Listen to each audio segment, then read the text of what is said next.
আলহামদুলিল্লাহ, মানুষ একটি কথা সবসময় ভাবে, অজু কেন করতে হয়। অজুটা আসলেতে আল্লাহ পাকের হুকুম না নবীজির সুন্নাত না মানুষের উপরে ফরজ না ওয়াজিব নাকি? আল্লাহ পাক রব্বুল আলামিন এই সমস্যার সুন্দর একটি সমাধান দিয়েছেন। আল্লাহ পাক রব্বুল আলামিন কোরআনে কারিমের মধ্যে বলেছেন, ইজা কুমতুম ইলাস সালাতি ফাগসিলু ওজুহাকুম ওয়া আইদিয়াকুম ইলাল মারাফিক ওয়ামসাহু বিরুউসিকুম ওয়া আরজুলাকুম ইলাল কাবাইন।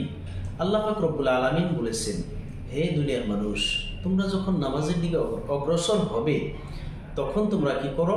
ফাগসিলু, তোমরা ধোও, ওজুহাকুম, তোমাদের চেহারা, এই চেহারাকে ধৌত করো তোমরা। ওয়া আইদিয়াকুম ইলাল মারাফিক, এবং তোমাদের দুনো হাতকে এই টাকনু পর্যন্ত ধৌত করো। ওয়ামসাহু বিরুউসিকুম, ওয়ামসাহু, এবং মুসেহ করো তোমাদের রুউসিকুম, মাথাকে মুসেহ করো। ওয়া আরজুলাকুম ইলাল কাবাইন, এবং তোমাদের পা দুটাকে ধৌত করো। এটা হচ্ছে আল্লাহ পাক রব্বুল আলামিন কোরআনে কারিমের মধ্যে সুন্দরভাবে বিশ্লেষণ করে দিয়েছেন মানুষকে শিক্ষার জন্য। তো আমরা একটি কথা স্পষ্ট বুঝে গেলাম, যদি আল্লাহ পাক রব্বুল আলামিন কোরআনে কারিমের মধ্যে এইভাবে সিস্টেমটা দিয়েছেন তাহলে এটা আমাদের জন্য ফরজ।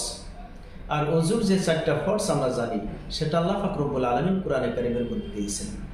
আর যতগুলো সুন্নত আছে হুজুর পাক সাল্লাল্লাহু আলাইহি ওয়াসাল্লাম এই 4টি ফরজ আদায় করার সাথে সাথে কিছু এক্সিস কাজ আমাদেরকে দিয়েছেন, যেমন কুলি করা, নাকে পানি দেওয়া, এগুলো সব সুন্নত হুজুর পাক সাল্লাল্লাহু আলাইহি ওয়াসাল্লামের সিস্টেমগুলো আমাদেরকে দিয়েছেন।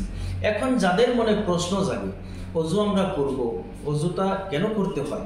এটা ফরজ আল্লাহর হুকুম না এমনিই করতে হয়?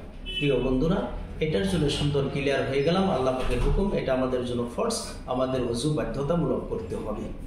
এখন কিছু সংখ্যক মানুষের ভাবে যে তাহলে অজু যে আমরা করবো, হাত পা মুখমণ্ডল পা ধৌত করলাম, কিন্তু কোনো সময় মানুষের যেমন হাওয়া বের হয়ে যায়, আমাদের ঘরোয়া ভাষায় আমরা বলি পিছনের রাস্তা দিয়ে হাওয়া বের হয়ে যায়। বহুত সংখ্যক মানুষ এগুলো একটা ওটকা প্রশ্নর সম্মুখীন হতে হয় মানুষের। তো বলে যে যেই জায়গা দিয়ে হাওয়া বের হলো সেই জায়গাটা ধৌত করলাম না, শুধু হাত পা মুখ এগুলো ধৌত করলাম, আমাদের অজু হয়ে গেল। হ্যাঁ প্রিয় বন্ধুরা, আল্লাহ পাক রব্বুল আলামিন যে সিস্টেম দিয়েছেন সেই সিস্টেম মোতাবেক অজু করতে হবে।